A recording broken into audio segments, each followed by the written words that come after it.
So Nagari కాన్స్టిట్యున్సీలో ఉన్న ప్రధానమైన సమస్యల్ని అసలు అడ్రస్ చేయని సమస్యలు లాస్ట్ 10 ఇయర్స్గా అడ్రస్ చేయని సమస్యలు ప్రజల దగ్గరికి మీరు వెళ్ళినప్పుడు పదే పదే వారు అడిగే ఇష్యూస్ ఏంటి బాను?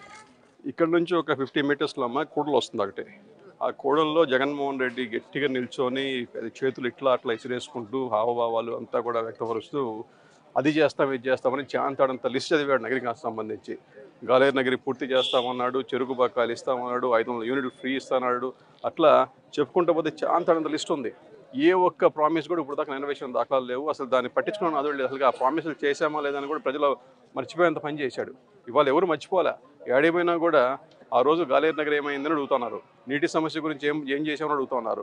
కాలువల గురించి అయితే అసలు ప్రధానంగా ఎక్కడ చూసినా కూడా ఇవాళ ఏ కాలువ చూసినా మీకు అన్ని ఓవర్ఫ్లోయింగ్ కనపడుతున్నాయి. కాలువలా లేవు అవి.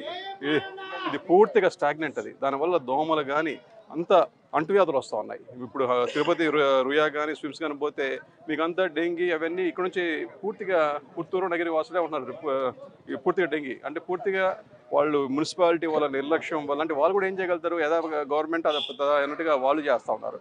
పూర్తిగా అడ్మినిస్ట్రేషన్ కొలాప్స్ అయింది. ఎంతసేపు కూడా దండుకుందాం, పిండుకుందాం, దాచుకుందాం అన్న ఒక ధోరణితోనే ఉన్నారు. కానీ ఏ అడ్మినిస్ట్రేషన్ కానీ ఏదన్నా డెవలప్మెంట్ కార్యక్రమాలు కానీ ఏం చేస్తున్న దాఖలాలు అయితే లేవు. లాస్ట్ టైం మైనర్ మెజారిటీ తేడాతోనే కాబట్టి నెగ్గారు. అప్పుడు మేము సంసిద్ధంగా లేము కాబట్టి అటువంటి సిచ్యువేషన్ వచ్చింది. ఈసారి అది లేదు అనేది మీ కాన్ఫిడెన్స్?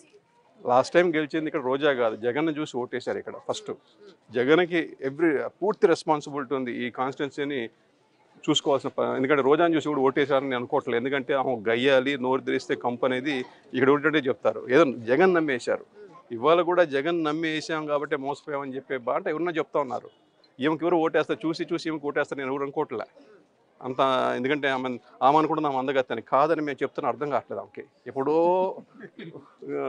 వ్యాంప్ స్టార్కి మామూలు స్టార్కి మధ్యలో ఉండాము. ఆమె సూపర్ స్టార్ అనుకుంటుంది. ఏం చేయాలి మా కర్మ. అయితే ఇప్పుడు జగను ఈ కూడల్లో వచ్చి ఎన్నో ప్రామిసులు చేసింది నమ్మారు. ఆ రోజు ఏదో ఉద్ధరిస్తాడు యువకుడు, ఒక తూరి చూద్దాం, ఒక అవకాశం ఇద్దామని చెప్పి ఓటేశారు. అలా కొంతమంది వేశారు.